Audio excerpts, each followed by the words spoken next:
संकल्पित फाउंडेशन के कर्मठ और समर्पित सदस्य गौरव ने लिया बेसहारा परिवार के भरण पोषण का जिम्मा। आपको बता दें कि हरियाणा के कुरुक्षेत्र में सेक्टर 10 में एम्पायर सैलून चलाने वाले गौरव ने जेतसर गांव की बुजुर्ग महिला जिनके पुत्र और पुत्रवधू की कोविड के दौरान मौत हो गई थी और 10 वर्ष से कम 3 बच्चे बेसहारा हो गए थे, उनके परिवार की जिम्मेदारी उठाने का संकल्प लिया। इस बेसहारा परिवार को गौरव हर माह का राशन उपलब्ध कराएंगे। गौरव एक सैलून चलाते हैं। उन्होंने कहा कि हर आत्मनिर्भर युवा को यह प्रण लेना चाहिए कि वह समाज के वंचित वर्ग का यथासंभव सहयोग करे। गौरव स्वयं भी सभी तरह के व्यसनों से दूर रहते हैं और उनकी यह सोच है कि आजकल युवा जितना पैसा व्यसनों पर खर्च करते हैं, जिससे न केवल शारीरिक क्षति होती है अपितु उनमें आपराधिक प्रवृत्ति को भी बढ़ावा मिलता है।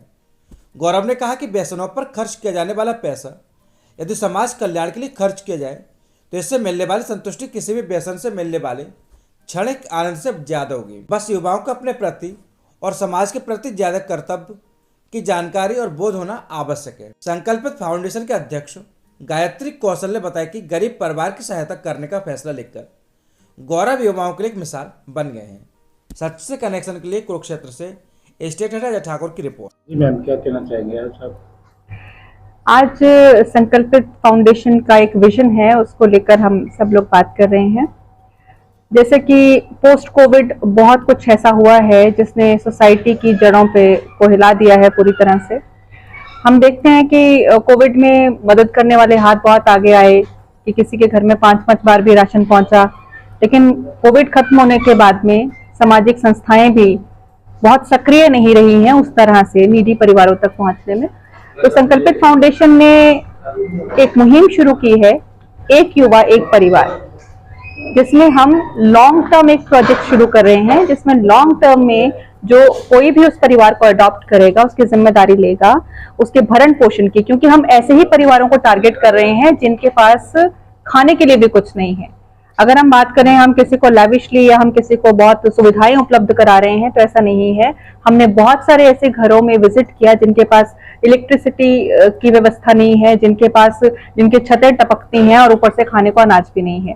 तो ऐसे घरों में जब हमने विजिट किया तो हमें ये पता चला कि बच्चे अनाथ हुए हैं, पेरेंट्स नहीं हैं, ग्रैंड पेरेंट्स हैं, ग्रैंड पेरेंट्स उनको टेक केयर नहीं कर सकते हैं, उनका ध्यान नहीं रख सकते हैं, कमाने जा नहीं सकते हैं।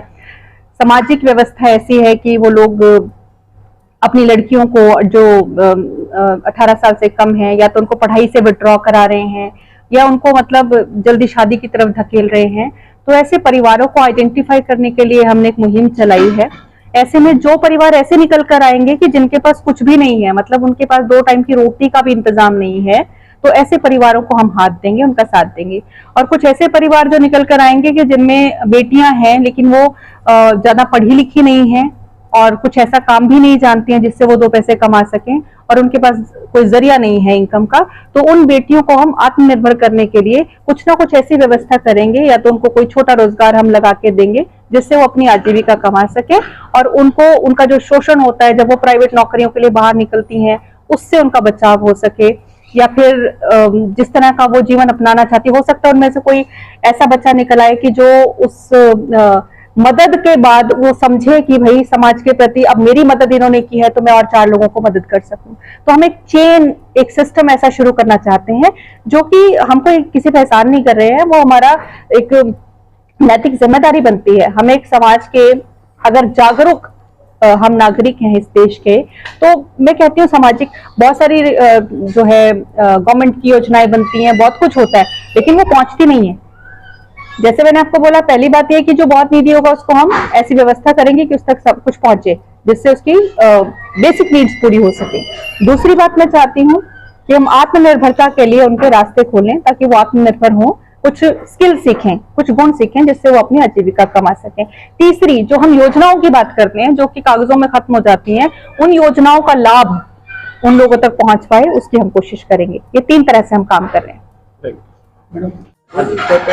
बताइए जी।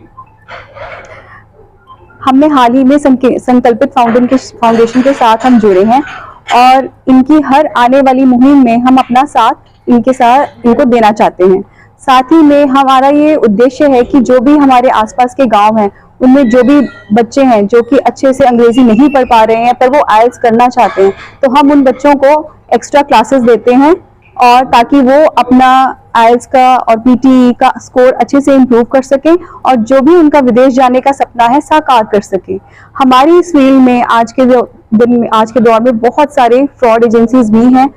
अभी हमने सुना कि 600 बच्चों को डिपोर्ट किया गया कनाडा से।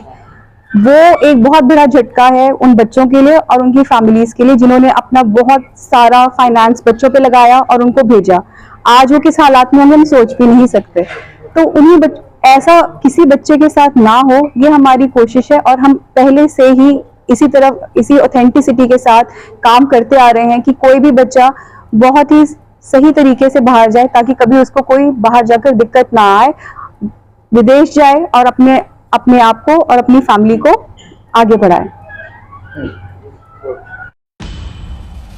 जान से मारने की नियत से हमला करने के एक नाबालिग सहित 2 आरोपी गिरफ्तार। पूरा मामला हरियाणा के कुरुक्षेत्र का है, जहां पर जिला पुलिस कुरुक्षेत्र ने जान से मारने की धमकी देने के आरोप में और नियत से हमला करने के एक नाबालिग युवक सहित 2 आरोपियों को गिरफ्तार। अपराध अन्वेषण शाखा 2 की टीम ने जान से मारने की नियत से हमला करने के आरोप में संदीप कुमार पुत्र राजेश कुमार बासी बीबीपुर शाहबाद जिला कुरुक्षेत्र सहित एक नाबालिग युवक को गिरफ्तार करने में सफलता हासिल। बताया जाता है कि पुलिस प्रवक्ता नरेश कुमार सागवाल ने जानकारी दी कि 7 मार्च 2023 को थाना शाहबाद में ही अपनी शिकायत में मयंक सैनी पुत्र प्रवीण सैनी बासी नलवी थाना शाहबाद जिला कुरुक्षेत्र ने बताया कि वह विश्वास स्कूल शाहबाद में पढ़ता है और वह 6 मार्च 2023 को वह उसका दोस्त हुड्डा पार्डवन शाहबाद में ट्यूशन से वापसी पर समय करीब 5 बजे हुड्डा पार्डवन पार्क शाहबाद में बात कर रहे थे। उस समय पार्क के पास एक कार आकर रुकी जिसमें तुषार सहित 6 लड़के बैठे थे, जो सभी अपने हाथों में डंडे, चाकू व तलवारों सहित कार से नीचे उतरे और सभी ने जान से मारने की नियत से उस पर हमला कर दिया। उन सभी ने चाकू, तलवार व डंडों से उसके दोस्त वीरेंद्र और सौरभ के ऊपर हमला कर दिया, जिससे उन्हें काफ़ी चोटें आईं। जिन्होंने बीच का शोर किया तो सभी लड़के अपने हथियार कार में बैठकर जान से मारने की धमकी देकर मौका से भाग गए। राहगीरों ने उसके दोस्त वीरेंद्र और सौरभ को सरकारी अस्पताल शाहबाद में भर्ती करा दिया, जिसके शिकायत पर थाना शाहबाद में मामला दर्ज करके जांच पुलिस चौकी हुड्डा शाहबाद के सहायक उप निरीक्षक कृष्णा लाल को सौंपी गई। बाद में मामले की गंभीरता को देखते हुए मामले की जांच अपराध अन्वेषण शाखा 2 को सौंपी गई, जिसमें प्रभारी निरीक्षक प्रतीक कुमार के मार्ग निर्देशन में मामले को सॉल्व किया गया, जहां पर आरोपितों से वारदात में प्रयोग एक गाड़ी व बेंडा लकड़ी बरामद किया गया। दोनों नाबालिगों को अदालत में आदेश बाल सुधार गृह अंबाला भेजा गया था। आरोपी तुषार प्रीत सिंह उर्फ तुषार बासी मरकंडा कॉलोनी शाहबाद जिला कुरुक्षेत्र को भी कारागार भेज दिया। सच से कनेक्शन के लिए कुरुक्षेत्र से स्टेट अजय ठाकुर की रिपोर्ट। 7 मार्च 2023 को शाहबाद हुड्डा पार्क में आपस में बच्चों का झगड़ा हो गया था, तो उसमें 3 जो नौजवान बच्चों को चाकू मारकर उनके ऊपर हमला किया था और उनको घायल कर दिया था। उसमें 307 IPC के तहत शाहबाद थाने में केस रजिस्टर हुआ।